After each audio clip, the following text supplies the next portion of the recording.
Ini hari kita ada sebuah BIOS NCP93.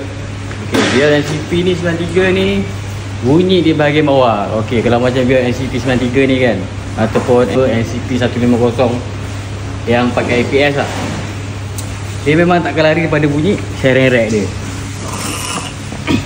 Ni sharing rack. Nampak tu? Ini kotak-kotak. Bila jalan tak rata je, kotak-kotak. Okay, tengok sharing rack dia. Boleh pusing pakai tangan Nampak? Dah lembut. Boleh pusing pakai tangan.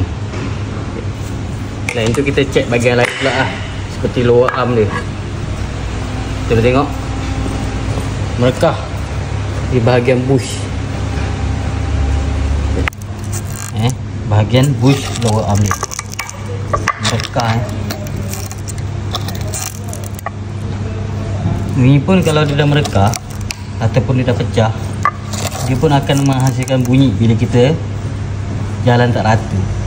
Jadi kena selalu check lah. Okay, ni dia punya absorber dia. Mungkin owner ni daripada dia semenjak beli tak pernah tukar absorber. Sampai sekarang kalau kita tengok pun memang dia punya condition dia pun memang lama lah. Okay, cara check absorber,